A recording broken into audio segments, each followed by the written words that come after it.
Ladies and gentlemen, today I want to speak about an interesting clash in international trade.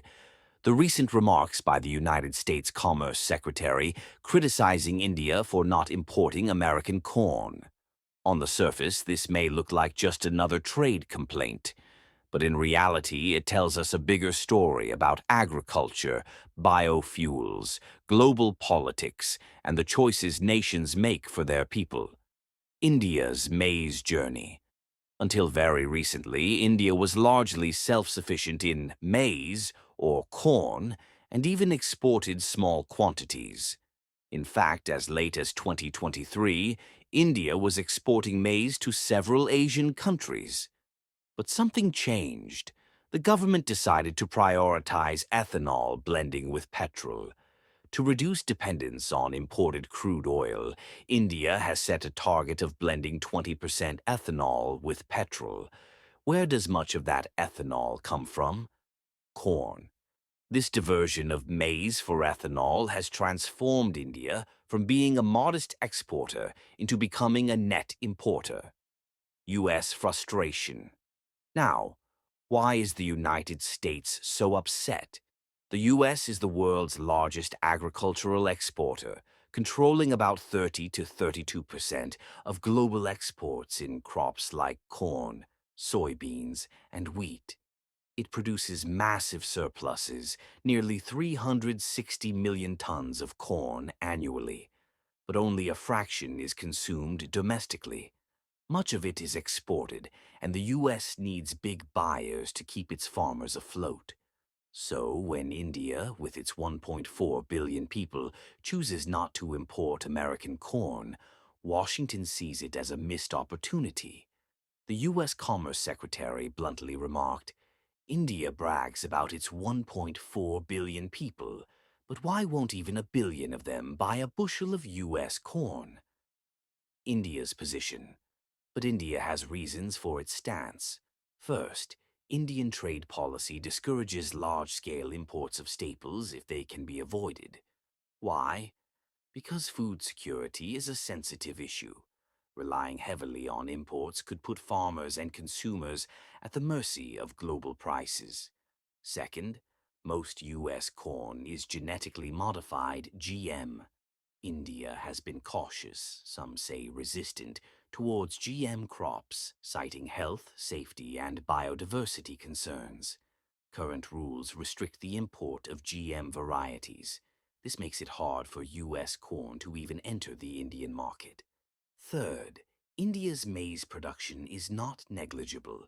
In 2023, India produced about 42 million tons, around 3% of global output. Yes, some of it went to ethanol, but the government still balances between fuel needs and food security. India also imported about $1 billion worth of maize to fill the gap, but it prefers sourcing from non-GM producers such as Brazil or Myanmar. The global angle.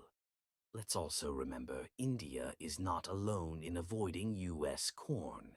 China, once America's biggest buyer, imported a massive 31 million tons in 2020 to 2021. But by 2023, that figure dropped to only 6 to 7 million tons.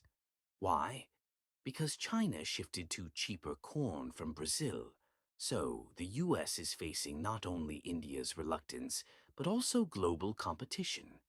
Brazil, Argentina, and Ukraine are offering competitive prices and non-GM varieties. The underlying issue. Here is the core problem.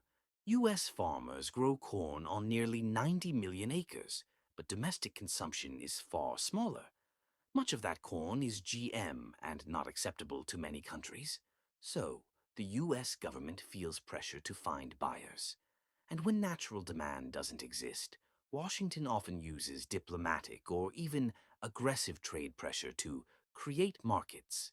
It's almost like asking other countries, "Please buy from us, even if you don't need it, even if it doesn't fit your policies." India's ethanol gamble. From India's side, ethanol blending is not just about fuel. It's about reducing oil imports, cutting pollution, and giving farmers alternative markets. By diverting corn into ethanol, India hopes to stabilize farmer incomes and strengthen energy security. But yes, this creates a shortfall that requires imports.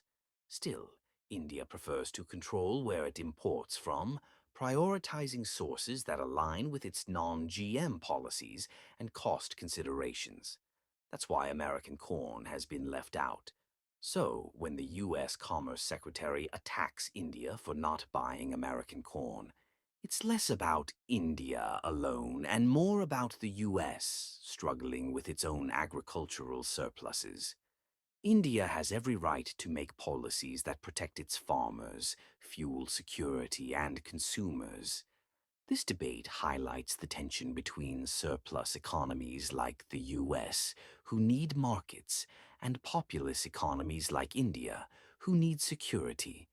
Trade works best when it respects both needs, not when one side pressures the other. In the end, India will continue balancing its ethanol goals, its farmer interests, and its food security. The US, meanwhile, will keep searching for markets for its vast corn output.